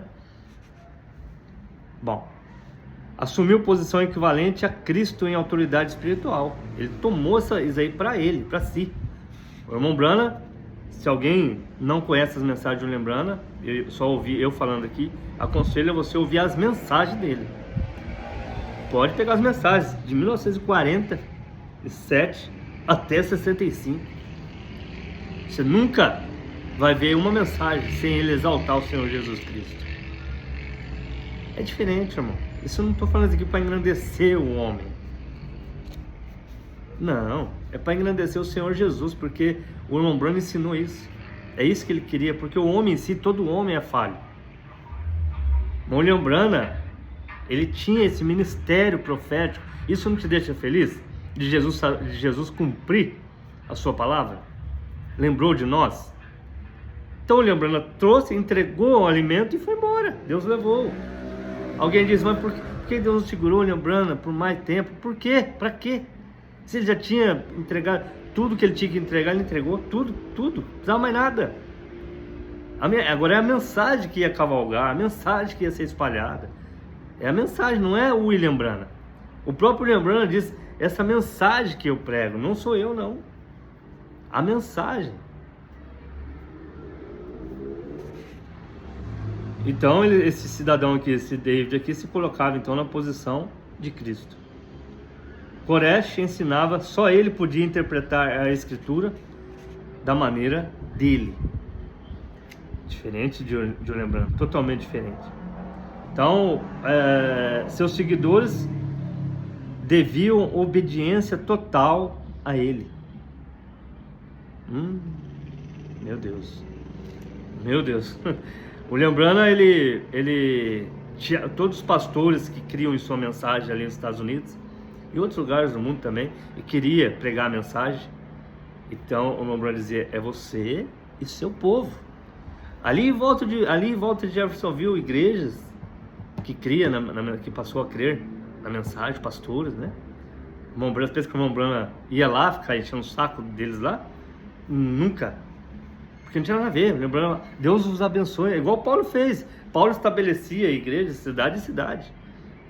E Paulo, claro, ele dava o que se precisasse dele, né? Claro, ele ajudava até a igreja estar estabelecida espiritualmente, não por dinheiro. Entende? O Lembrando apoiava, sim, ajudava quem pedia orientação a ele, como pediram em casos difíceis. E eles juntos oravam a Deus. O Lembrando não tinha nada a ver com as igrejas irmãs. Ele não era a matriz. Deu para entender? Bom, vamos aqui. É o que Paulo vai dizer em Gálatas 1:8. Mas ainda que nós vos anuncie outro evangelho, seja anátema, substituindo a palavra. Então, esse homem aqui, ele teve também uma vida suja. Relacionamento com várias mulheres, né? Controle, ele queria controlar o casamento das pessoas dentro do seu grupo. Isso é totalmente contrário à Bíblia, porque ele não tinha nada de 1 Tessalonicenses 4:3, que é a vossa santificação. Não tinha nada disso, ele não era santificado, ele era sujo. Agora, vão acusar um Lembrando de alguma coisa? É porque ele quis? Não, porque o Espírito Santo estava nele, era a obra do Espírito Santo. Então, o Espírito Santo, quando vai fazer uma obra, ele tem que cuidar do seu vaso. Bom, Koresh então afirmava ter a revelação de 7 selos. Que 7 selos que ele pregou? Só o Cordeiro Cristo pode abrir os selos. Nenhum homem pode abrir, o Lembrando diz. E a Bíblia diz que quem abre os selos é o Cordeiro. Então, ele não se cumpriu, ele não se encaixou em Mateus 17:11. Ele não restaurou nada. É apenas um usurpador. É apenas um que apareceu antes de Lembrando para atrapalhar, sabe? Isso tudo para tirar a atenção do povo quando chegasse o verdadeiro. Bom, no fim do seu ministério em Waco, lá em Waco, né, cidade de Waco, em 1993, o cerco do governo, incêndio, morte de dezenas de seguidores, é só um desastre. O sistema fechado, sem equilíbrio bíblico, não tinha nada de Bíblia. Então não é o foco a Bíblia, diferente do mensageiro verdadeiro. O foco é a Bíblia Sagrada. Tudo diferente, tudo diferente. O Elias verdadeiro, ele aponta tudo para Cristo, tudo é Cristo e leva de acordo, tudo é para Deus. Diminui a si mesmo, é humilde e exalta a palavra. Já Koresh não. Ele levava tudo para si. Ele era o centro das atenções. Distorceu toda a Bíblia Sagrada. 2 Pedro 2:1. Haverá entre vós falsos mestres. Muitos virão em meu nome. Koresh se encaixa bem nisso, né? Liderança enganosa, uso da escritura fora do contexto. David Koresh, então, totalmente é um falso ungido. Então a gente viu John Dower, Farman, Russell, Koresh e tem mais. Não vou falar agora aqui o da China, não vai dar tempo aqui. Vamos falar um pouco falamos muito do falso, vamos falar um pouquinho do verdadeiro, né? Bom, é o que diz em Jeremias 1:5. Antes que te formasse, te conheci. O profeta, ele já é formado antes dele nascer, ele já é conhecido como Paulo era, como Lembrando era, como João era, como Moisés era, como Jeremias era. O verdadeiro profeta não surge por escolas teológicas, não é formado por sistema, ele é chamado desde antes do seu nascimento. Entende? Hebreus 13:8. Jesus Cristo é o mesmo ontem, hoje, eternamente. Não muda o modo de trabalhar. Sempre repete o mesmo padrão bíblico. Sinais acompanham a palavra. Hoje eles querem esse movimento de falar em línguas. Eles querem fazer esse movimento, a palavra acompanhar esse movimento. Onde esse movimento vai, eles querem levar. Não. É onde a palavra está. Então, os sinais aí que tiver ali e a palavra sendo a preeminência, aí os dons vão se encaixar com ordem, né, dentro da doutrina. Aí sim, nada substitui a palavra, nada. A palavra é o topo. A palavra é a base ou é o topo, depende da visão que você quer. Ela tem que ser a primeira coisa. O Lembrando diz, qualquer coisa fora da palavra, não importa se você falar em língua, não importa. Não importa. Pode ter falando em língua aqui, outro interpretando ali, e isso não tem nada a ver. Não seja inocente, não se engane.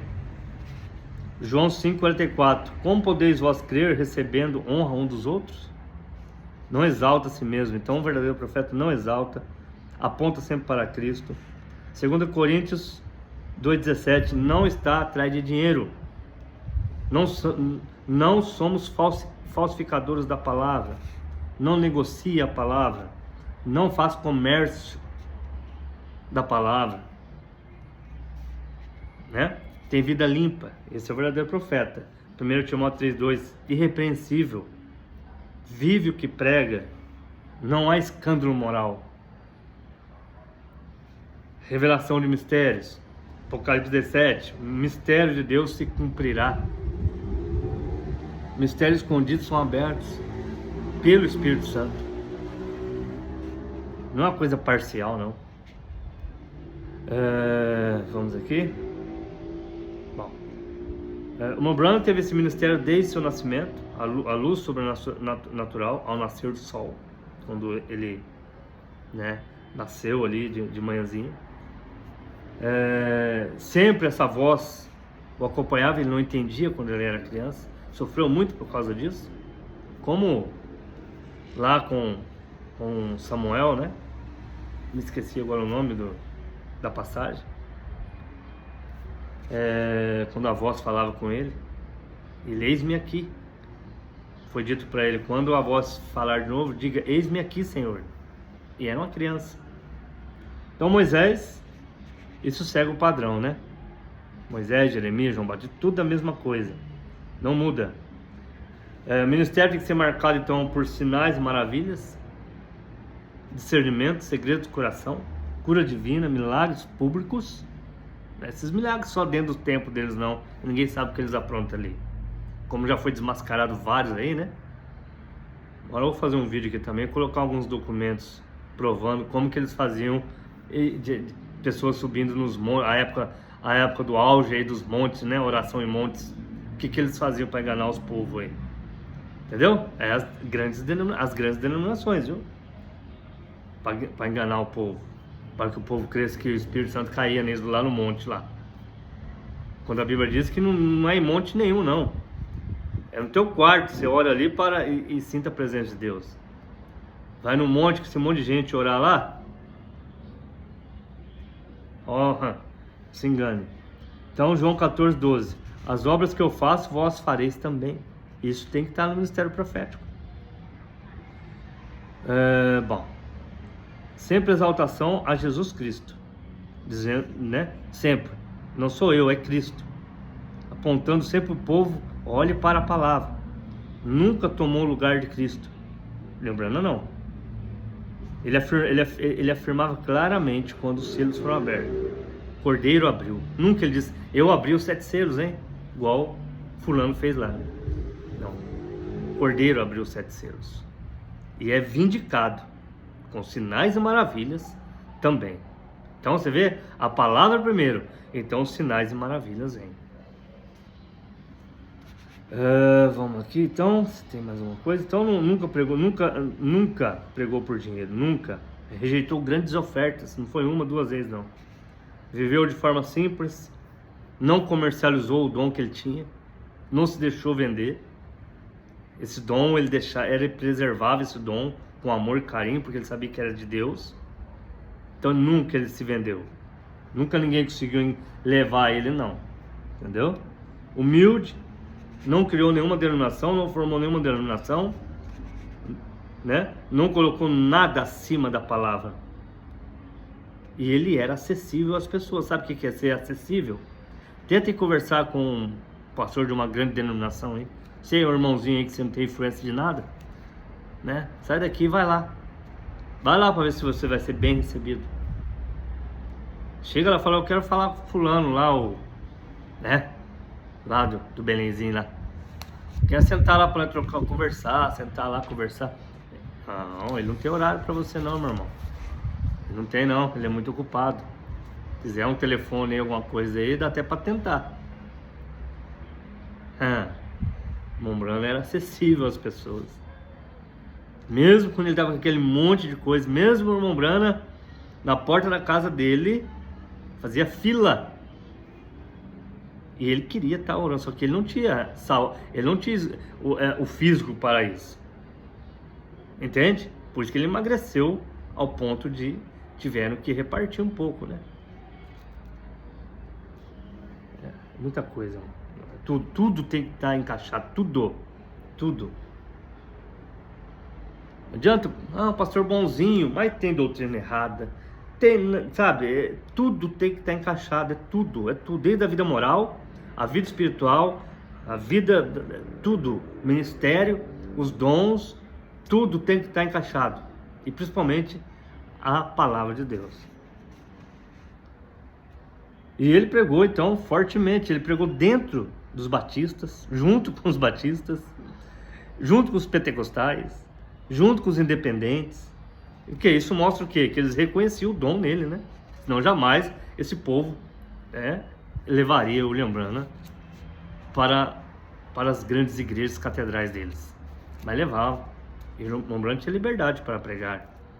Até porque nessa época da expansão mesmo, do movimento da cura divina mesmo, o William Branham não entrava muito em detalhes sobre doutrina. Ele deixava mais para a igrejinha, em Jeffersonville. Certo? Mas depois, no fim, aí ele começou.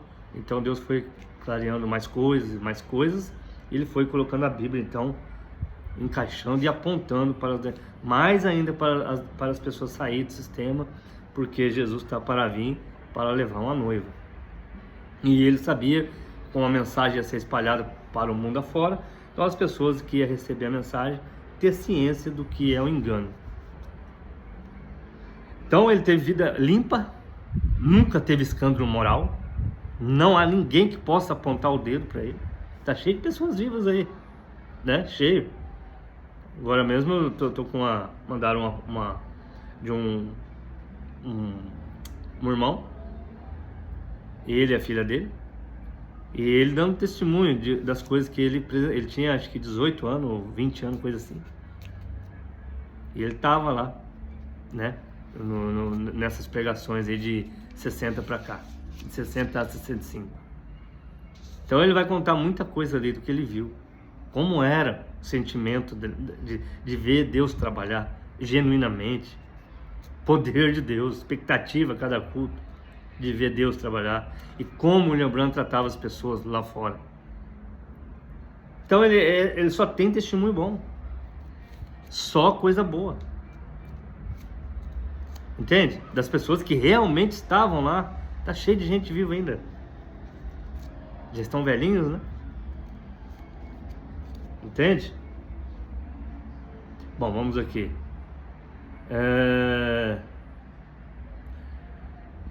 Então, a palavra sendo cumprida, Amós 3:7, o Senhor Deus não fará coisa alguma sem revelar os seus segredos aos profetas. O verdadeiro Elias, então, ele tem que ser chamado desde antes da vinda do Senhor. Esse Elias, né, para o final. Confirmado por sinais, exaltando somente a Cristo, não buscando por dinheiro, não buscando interesse em dinheiro, vida santa, revelando os mistérios que Deus quer que seja revelado, restaurando a palavra, mostrando para as pessoas voltar para a Bíblia Sagrada. Então é tudo diferente de qualquer outro. Então não tem como comparar. Não tem como fazer comparação. Agora eu quero vamos falar um pouquinho sobre a diferença de Malaquias 3, de João, que é João, e Malaquias 4, que é William Branham. Vamos aqui então. João, Malaquias 3, Malaquias 3:1. Eis que, marque aí uma caneta, marque aí e leia na Bíblia. Malaquias 3:1. Eis que eu envio o meu mensageiro que preparará o caminho diante de mim. Um mensageiro que vem antes da primeira vinda. Veja bem, ó. O meu mensageiro que preparará o caminho diante de mim. Ele vem ali, só que ele apresenta Cristo. Esse é o que vem antes de um lembrando. Só que ele vai estar no mesmo tempo que o Messias, porque ele aponta para o Messias. Eis o Cordeiro de Deus. Ele está frente a frente. Por isso que vai dizer assim, ó: eis que vos envio o meu mensageiro que preparará o caminho diante de mim. Estará frente a frente com ele. Esse era João. João estava frente a frente com o Messias, com o próprio Deus. Mateus 11:10, então Jesus vai falar: este é aquele de quem está escrito: eis que eu envio o meu mensageiro diante de mim. Então Jesus falou que ele é, João é esse de Malaquias 3. É o mesmo. Deu para entender? Malaquias 3:1, ó, presta atenção, eu vou ler Malaquias 3:1, pega sua Bíblia. Eis que vos envio o meu mensageiro que preparará o caminho diante de mim. Agora olha o que Jesus vai falar em Mateus 11:10. Este é aquele que está escrito: eis que envio o meu mensageiro diante da tua face, diante de mim. Esse é João. Jesus está falando que é João. No 11:14, Mateus 11:14. E se quereis dar crédito, este é o Elias que havia de vir. Deu para entender? Esse é o Elias que havia de vir, que é o Malaquias 3. Jesus está falando que é Malaquias 3. Agora deu para entender. Vamos lá então. E Lucas 1:17, a Bíblia vai falar: e converterá muitos dos filhos de Israel ao Senhor. João, é isso que ele fez. Então João veio para quê? Para preparar um povo, apontar diretamente Cristo. João 1:29, eis o Cordeiro de Deus. Eis o Cordeiro de Deus, né? Apontar lá, ó. João 3, né? Se não me engano. João 3, eu acho. Acho que é João 3. João 3. Entende? Então, vamos aqui. João não restaurou todas as coisas. João não veio para restaurar todas as coisas. Ele veio para apontar o Cordeiro de Deus, chamar o arrependimento. Ele preparou o caminho. Ele não abriu o mistério. Ele não restaurou nada. Ele não foi o restaurador. Agora olha o que fala agora vamos falar do Malaquias 4, pro tempo do fim. Eis que eu envio o profeta Elias antes que venha o grande e terrível dia do Senhor. Aqui muda tudo, irmão. Não é lá junto com Cristo. Ele vem antes, ele não vai apontar eis o Cordeiro de Deus. Não, ele vem antes do dia do Senhor, antes do juízo. Mateus 17:11, Elias virá primeiro e restaurará todas as coisas. Observe que Jesus está falando no futuro. Depois ele fala de João. Ou seja, existe um Elias ainda por vir. Deu para entender a diferença? E é o mesmo Elias de Malaquias de Apocalipse 10:7, que cumprirá os mistérios de Deus, como anunciou os seus servos profetas. Então vamos aqui. Então, tem a profecia. João, Malaquias 3, Elias para o final, lembrando Malaquias 4. Um vem na primeira vinda, o outro vem antes da segunda vinda. Um vem para restaurar, a missão dele é restaurar, preparar o caminho, o outro é para restaurar tudo. Deu para entender, né? Um é literalmente face a face com Cristo, o outro é antes, é a palavra revelada. Um é para Israel e o outro é para a noiva, espiritualmente falando. Olha que lindo. João Batista veio diante do Senhor em carne, apresentou Jesus pessoalmente. Agora o Elias, que é o lembrando, o quarto Elias não, né? Ele não apresenta Cristo fisicamente, não. Ele revela Cristo na palavra. Prepara a noiva para o arrebatamento, quando Jesus vier, sim, fisicamente. Então, Atos 3:21, tempos da restauração de todas as coisas, aguardando o tempo da restauração de todas as coisas. Isso não aconteceu com João, até porque João já tinha morrido, né? Isso pertence ao tempo final, ao Elias de Malaquias 4. João Batista abriu um caminho ali, apresentou, introduziu Cristo. O Elias, ele restaura o caminho, ele prepara para o encontro da noiva com Cristo. João Batista, Elias, Malaquias 3 e Elias no final, Malaquias 4. Isso é lindo, isso é perfeito, né? É o que o William Branham fez, exatamente o que o William Branham fez. Restaurou o batismo, verdadeiro batismo, bíblico, está na Bíblia, está escrito, é só você ler as doutrinas bíblicas, os mistérios, que é bíblico, está dentro da Bíblia Sagrada, os mistérios, como Jesus disse que seria revelado, os mistérios, né? Gênesis 3, o que aconteceu dentro de Gênesis 3? O que é Gênesis 3,15? A Bíblia está falando, entende? O que foi o ato que aconteceu lá dentro de Gênesis? O que é a deidade de Jesus Cristo? Tudo em harmonia. Apocalipse 10:7, então, que é o ministério profético de William Branham. Mateus 17:11, então aparece ali vamos ver aqui Mateus 17:11, só para vocês entenderem, né, para ficar claro mesmo esse assunto aqui, que muita gente acha que João é o que cumpriu e outros acham que é o Elias que apareceu lá no Monte da Transfiguração, que é esse Elias que virá, né? E vamos ver aqui o que a Bíblia fala, só para ficar bem claro, né? Mateus 17, 11. Aqui. Bom, vamos ler inteiro aqui. Mateus 17. 6 dias depois, tomou Jesus consigo a Pedro, Tiago e João, seu irmão, e os conduziu em particular a um alto monte, e transfigurou-se diante deles. Porque ele é Deus, né? O próprio Deus. E transfigurou-se diante deles.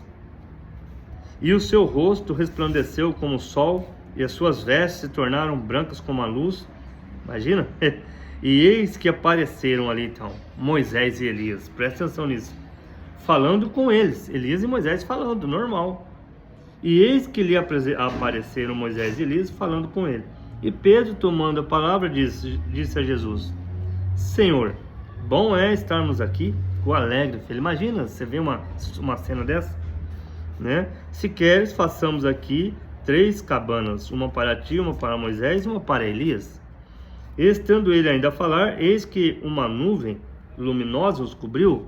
Não é nuvem da atmosfera, né? É aquela nuvem lá de Êxodo, certo? E da nuvem saiu uma voz que dizia: Este é meu amado filho, em quem me comprazo, quer dizer, onde eu habito. Comprazo é habitar. Escutai-o. Entende? E os discípulos, ouvindo isso, caíram sobre o seu rosto e tiveram grande medo. Aproximando-se de Jesus, tocou-lhe e disse: Levantai-vos e não tenhais medo. Erguendo eles os olhos, a ninguém viram, senão unicamente a Jesus. E descendo eles do monte, Jesus lhe ordenou, dizendo: A ninguém conteis a visão, até que o Filho do Homem seja ressuscitado dentre os mortos. Até que o Filho do Homem seja, quer dizer, o corpo, o templo. E os seus discípulos o interrogaram, agora começa, ó. E os seus discípulos o interrogaram, dizendo: Por que então? Agora, por que eles vão interrogar? Deu para vocês entender? Por que dizem então os escribas que é mister que Elias venha primeiro? Eles vão falar só de Elias, né? Por que dizem que Elias venha primeiro? Por quê? Porque apareceu Elias e Moisés. Então os discípulos interrogam: mas por que dizem que Elias tem que vir primeiro? Ele está citando Malaquias 4. Deu para entender? Eis que vos envia o profeta Elias, Malaquias 4. Os discípulos estão interrogando Jesus. Por que dizem os escribas que Elias venha primeiro? Porque como apareceu com Moisés? Aí Jesus então, respondendo, disse-lhe, né? Em verdade, Elias virá primeiro e restaurará todas as coisas. Ponto. Virá e Jesus está falando, virá e restaurará todas as coisas. João não restaurou nada, meus irmãos. E agora ele vai falar. De João. Mas digo-vos que Elias já veio, certo? E não o conheceram, mas fizeram tudo o que quiseram. Assim também fará com esse Elias que vai vir, porque ele vai apresentar o Filho do Homem. Assim padecerá também deles o Filho do Homem. É a mesma coisa. Então entenderam os discípulos que ele falava de João Batista. Deu para entender, né? Agora, aí Jesus vai falar que João é Malaquias 3. Deu para entender? Ficou claro ou não? Então, Mateus 17, 1 ao 3, Jesus foi transfigurado, e eis que lhe apareceram Moisés e Elias, falando com eles. Moisés, a lei, Elias, profetas, né? Representando os profetas. Por isso que as duas testemunhas de Apocalipse 11 representam o que? A palavra inteira, então, testificando de Cristo. Mateus 17, 10, por que dizem então os escribas que é necessário que Elias venha primeiro? Por que eles perguntaram isso? Porque eles tinham acabado de ver Elias ali, né? Mas eles sabiam, porque eles eram leitores da Escritura. Eles sabiam pela Escritura que Malaquias 4:5, eis que vos envia o profeta Elias. Então o raciocínio deles foi que, como? Se Elias já apareceu aqui, por que ainda dizem que Elias tem que vir? Porque vai vir com Moisés, né? Então eles interrogaram Jesus. Então a resposta de Jesus, Jesus dá a resposta bem clara. No verso 11, em verdade Elias virá primeiro, vocês estão certos, ele virá e restaurará todas as coisas. No verso 12 ele diz, mas digo-vos que Elias já veio, e não o conheceram. Jesus então falou das duas coisas diferentes ao mesmo tempo, não é? Futuro virá, e um que já veio, que não restaurou nada.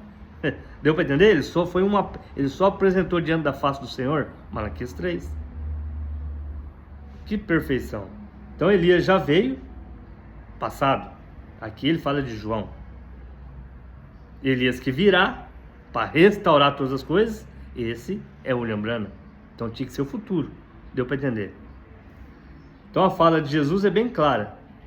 Jesus então fala, já veio, verso 12, João. E o verso 11, Elias futuro virá, restaurar todas as coisas. João Batista não restaurou nada, entende? Ele apenas indicou, eis aí o Cordeiro de Deus que tira o pecado do mundo. Bom, vamos aqui então. Mateus 17, 11 fala da restauração total, todas as coisas. Isso se liga então também com Atos 3, 21. Até o céu se contém até que a restauração de todas as coisas aconteça. E também com Apocalipse 10, 7. Mas nos dias da voz do sétimo anjo, quando tocar sua trombeta, se cumprirá o segredo de Deus, como anunciou seus servos os profetas. Bom, vamos aqui então. Então eu acho que ficou bem claro, né? E Jesus então ele vai falar assim, ó, no verso no 9: a ninguém conteis a visão. O próprio Senhor Jesus chamando de visão. Entende? Então ali foi uma visão. Não é que Elias e Moisés já tinham vindo. Eles vão vir também depois do Elias que ia restaurar todas as coisas. E Elias e Moisés vêm para os judeus. Ele vem para os 144 mil. Os dois profetas vão chamar os 144 mil para receber Cristo. O Elias de Malaquias 4, ele chama a noiva gentílica para receber Cristo, para o arrebatamento. Deu para entender? Ficou bem claro, né? Os discípulos então eles misturaram a visão, né? Eles tiveram não entender, por isso que eles foram perguntar para Jesus. Existe um Elias que já veio, João, existe um Elias que ainda virá, é restauração. Então aí Jesus corrige e coloca tudo em ordem. E hoje eles não querem saber dessas coisas, irmão. Eles fazem um baralhado ali na cabeça deles ali e acabou, né? Bom. Então por que Moisés e Elias apareceram juntos? Né? Então estava mostrando, né, que Elias e Moisés restaurar as coisas lá, chamando os 144 mil para que cumpra as escrituras que ainda tem que se cumprir. Zacarias, né? Quando Jesus vai mostrar as feridas nas tuas mãos, e a Bíblia diz que eles chorarão amargamente e perguntarão: onde alcançaste essas feridas? Na casa de meus amigos. Eu vim, vocês me crucificaram há 2000 anos atrás, vocês me penduraram no madeiro, vocês furaram minhas mãos, meus pés. Ali é eu, o próprio Deus de vocês, o Deus Todo-Poderoso do Velho Testamento, o Jeová, vocês tanto falavam, e eu estava ali, pendurado na cruz do Calvário. Mas era para poupar vida, porque eu já dei um tipo lá de José. Tudo aconteceu, José foi vendido pelos seus irmãos para poupar vidas. E eu tinha que trazer uma noiva gentílica, que é que vai viver comigo aqui no milênio. Entende? Então, era para poupar a vida, era necessário vocês ficarem cegos, Romanos 11, 25, cegados para um propósito, para que o evangelho pudesse vir para a noiva gentílica. Porque eu cumpro minha palavra. Eu disse para o anjo falar a Daniel que restava só 490 anos, ou seja, 70 semanas. Então, quando chegou pertinho de completar 70 semanas, os 490 anos, eu tive que ser moído. Fui tirado na metade da última semana. Então resta só 3 anos e meio que agora está se cumprindo aqui. A minha noiva já está na glória, nas bodas. Daqui a pouco eu vou buscar eles, depois que a terra for purificada, para habitar aqui no milênio, na terra purificada por 1000 anos. Satanás, eu vou amarrá-lo. Está preso, não vai poder fazer nada. Haverá paz nas nações. Aí é a verdadeira paz. A terra também se regozijará. Será feliz por um período aí, 1000 anos. Entende? Depois Satanás será solto. Aí eu vou e aniquilo ele. Mando ele para o inferno e ele e todos os que seguiram terão que ser julgados. Todos que negaram a minha palavra. A Bíblia diz, a minha palavra diz que o mar dará seus mortos e assim por diante. Todo mundo que morreu nessa terra vai ressuscitar nesse corpo mesmo que esteve aqui. E vai ser julgado. E vai ser lançado no lago de fogo para nunca mais existir. Aniquilados. Não existe inferno eterno. Eu não dou vida para ninguém viver eternamente que não seja a vida eterna comigo. Entende? A vida eterna é uma só. Eu sou a vida eterna, Jesus disse. Esses serão aniquilados. O lago de fogo eu criei para isso, para aniquilar, para queimar. Deu para entender, né? Bom, o que significa então restaurar todas as coisas? Então, é isso que a gente falou, né? É o que o profeta fez. Mateus 17, 11. Mateus 17, 11. Vamos aqui. Para entender a restauração, precisamos então ver o que foi perdido. O que foi perdido? Em Atos 20, 29 a 30, entrarão lobos cruéis e falarão coisas perversas. Vamos ler Atos 20. Atos 20, 29 e 30. Atos 20, 29 e 30. Mas no 28 aqui, ó. Olhai por vós e por todo o rebanho, sobre que o Espírito Santo, veja bem, vos constituiu bispos, que é pastores, é a mesma coisa, né? Para apacentar, bispo para apacentar, né? Bispo e pastor é a mesma coisa.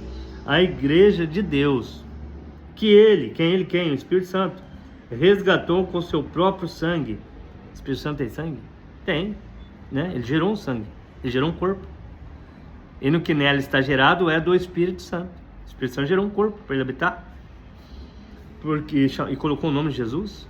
E automaticamente o Espírito Santo, que é o único Senhor Espírito que existe, é o único Senhor habitando naquele corpo. Então aquele corpo é Senhor Jesus.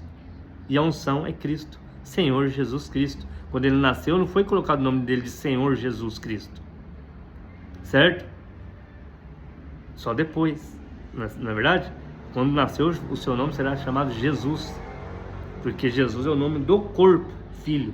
É o nome. Quando você nasce, você recebe um nome. O sobrenome é de seu pai, de sua família. Você recebe um nome. Eu recebi um nome, Ronaldo. Se eu tiver um título de doutor, quando eu crescer alguma coisa, então é doutor Ronaldo, ou doutor, né? Ou doutor fulano, doutor cicrano. E assim por diante. Mas meu nome é Ronaldo. Quando o Espírito Santo, então, habita naquele corpo quando ele nasce, é o Espírito Santo ali. Então é Senhor Jesus Cristo.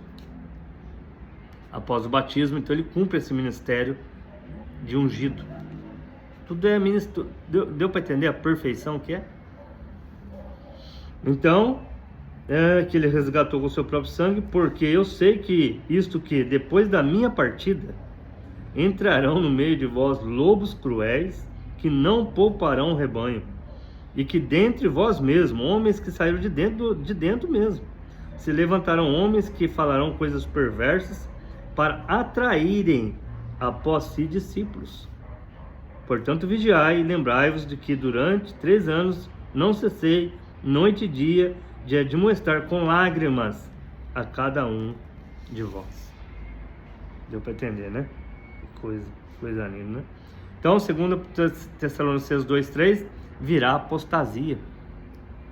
Ou seja, a igreja primitiva se desviou, verdades foram sendo já questionadas, e logo começou, logo no segundo, no terceiro, no quarto século, já estava tudo cegado.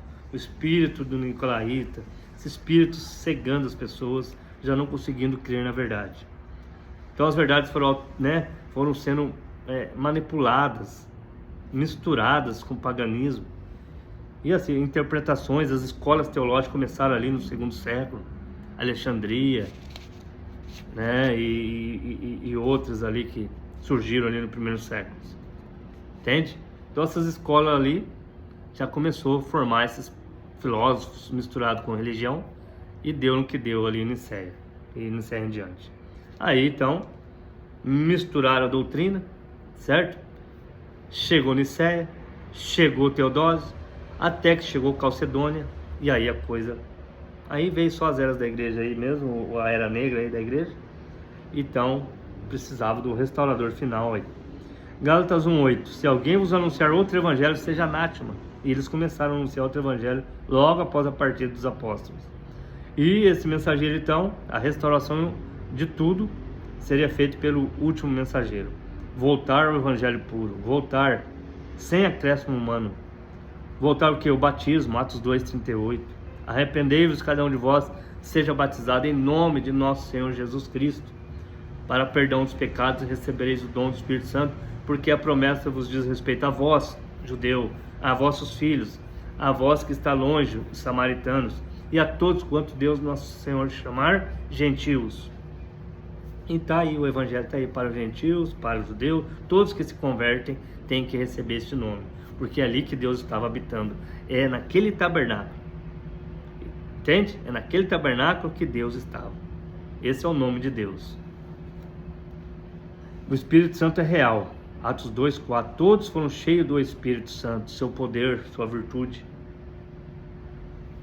Não é emoção, não, é a unção de Deus, é o Espírito Santo se derramando sobre a igreja, formando um corpo, Atos 15:14, experiência real, né? 1 Coríntios 12, dons funcionando de forma genuína, tudo isso na restauração final, sem imitação.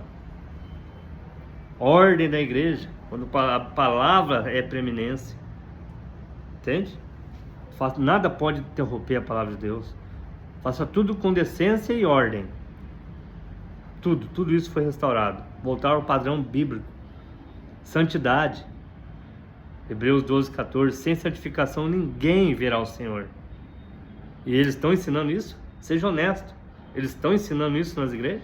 Você consegue assistir um culto assim?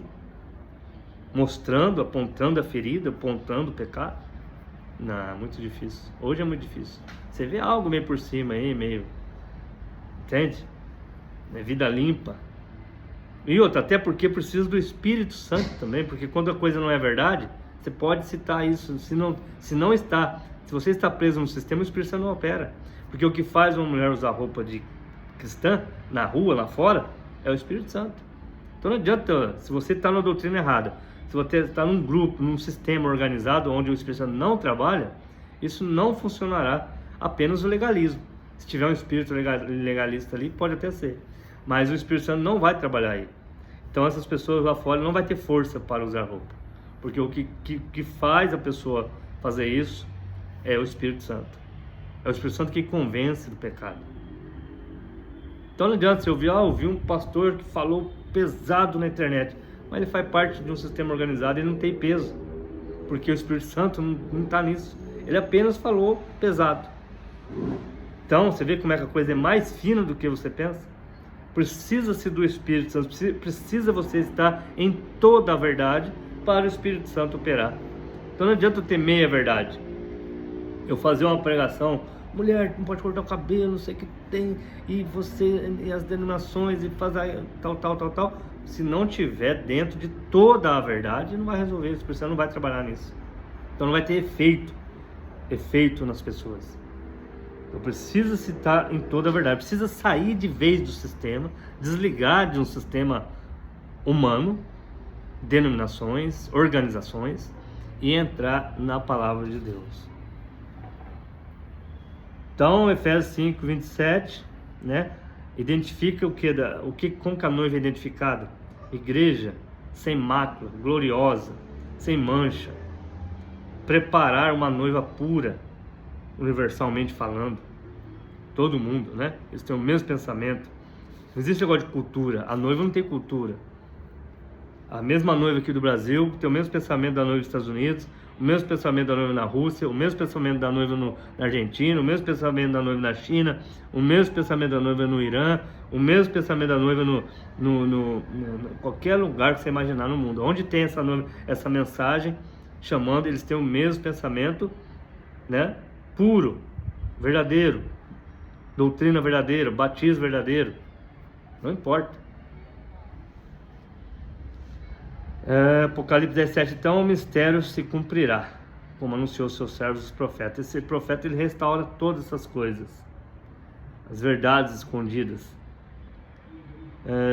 A igreja primitiva, tudo era puro, era o original, né? Séculos depois, como eu disse, mistura, tradições, sistema, e agora então a restauração de volta ao princípio, de volta à palavra original. Tempos da restauração de todas as coisas, antes da volta de Cristo. Atos 3, 21. Isso é tremendo, né? Isso é bom. Eu acho que tá bom. É isso que eu queria falar. Então é isso, meus irmãos, né? Como eu disse lá, eu estava mostrando algo. O irmão lá de Paris, lá da França, ele até comentou comigo o nome de alguns homens, né? De como funciona o sistema, ele concordou comigo, ele falou, não, é exatamente isso aí mesmo, né? Infelizmente é assim, né? Tivemos alguns homens, por exemplo, na Assembleia de Deus, por exemplo, o que eles usam muito ali da matéria pronta. Eu citei vários no outro vídeo, mas tem outros, né? Os clássicos, né? Da teologia pentecostal. Stanley Horton,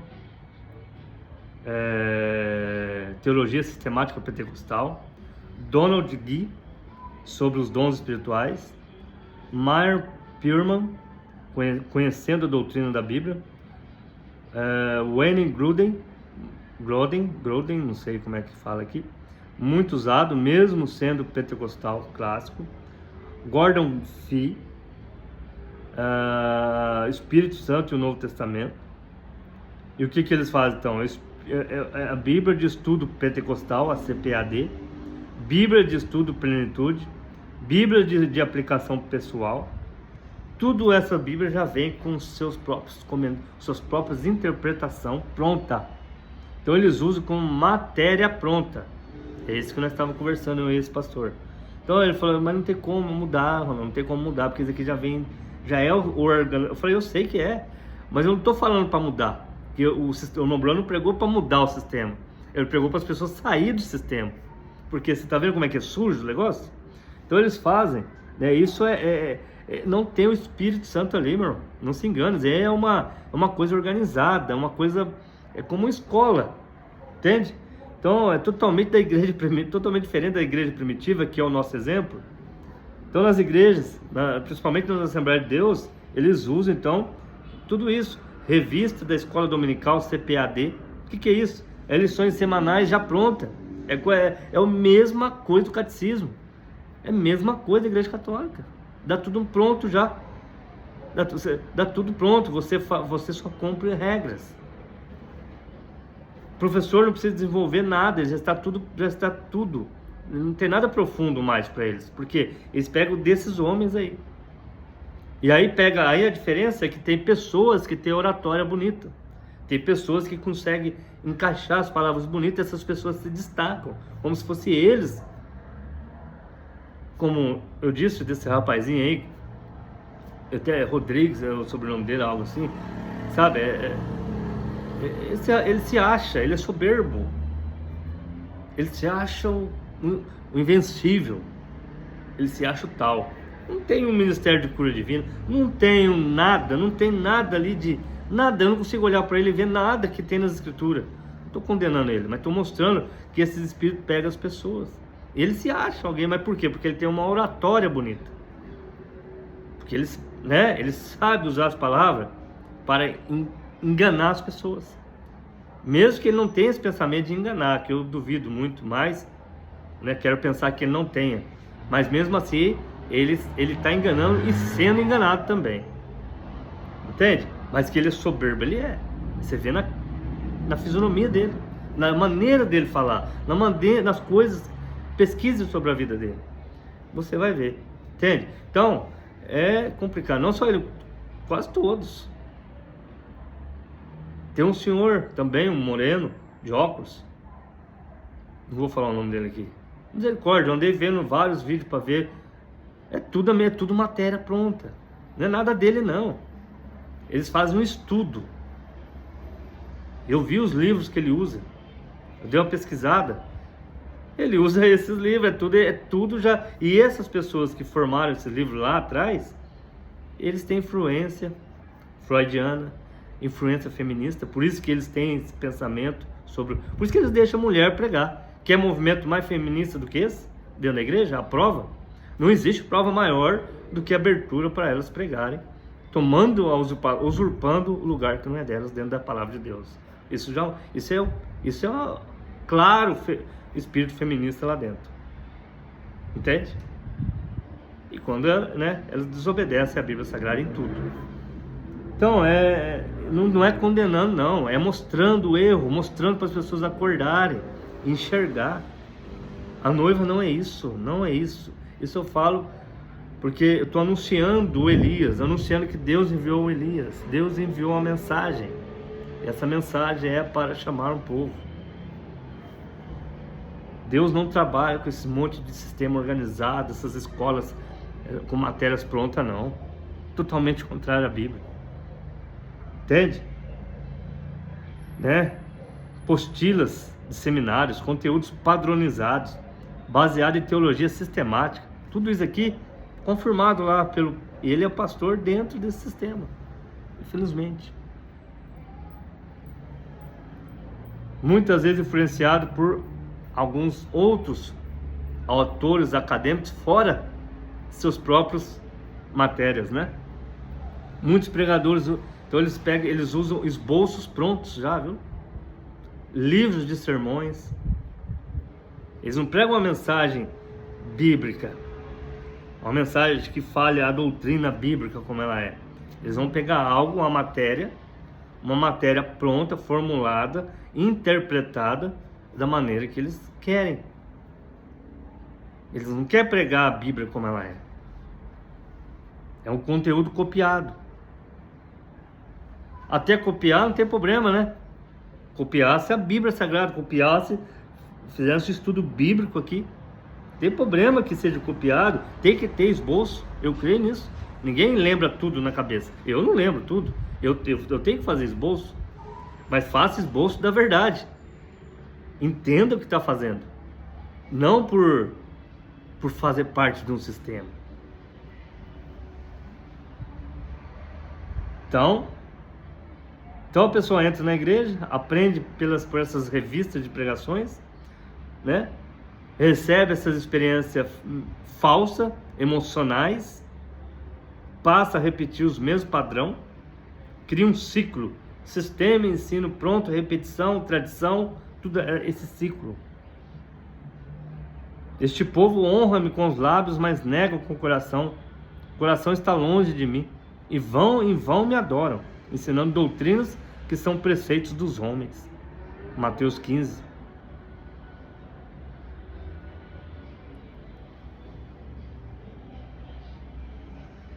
Então tá acabando aqui a minha bateria. Eu vou parar por aqui. Deus os abençoe, né? Eu ia entrar aqui um pouco mais nomes aqui, que eu tenho aqui bastante aqui para falar, né? Mas eu vou deixar para um outro vídeo agora. Então é isso, irmãos. Então eu vim aqui para anunciar que Deus enviou um profeta. E no mundo inteiro tem irmãos anunciando, sempre teve pastores, né, verdadeiros anunciando nas rádios e assim por diante. E a mensagem vai caindo na mão de cada eleito, de cada águia que está, não importa onde você esteja, você pode estar num antro de prostituição. Quantas irmãs foi tirada disso? Quantas pessoas foi tirada dos bares? Quantas pessoas foi tirada de dentro do sistema religioso para crer na Bíblia como ela é? Nós somos livres em Cristo Jesus. Conhecereis a verdade e a verdade vos libertará. Você terá liberdade espiritual, sem sombra, sem, sabe? Você conhecerá a verdade, é Cristo, experiência. Cristo vai te aparecer pela palavra. Entende? Ele vai ser real para você. E você então vai aguardar, você vai querer almejar a vinda de Jesus Cristo e aguardar a vinda de Jesus. Se você morrer antes e fizer parte da noiva, você virá primeiro. Se você estiver vivo no arrebatamento, amém. De qualquer maneira, estará aqui no milênio. Entende? Isso é importante. Mas isso não é ensinado. Pouco ensinado isso nas igrejas. Eles estão preocupados com isso, eles querem viver um momento. Entende? Então, Deus os abençoe.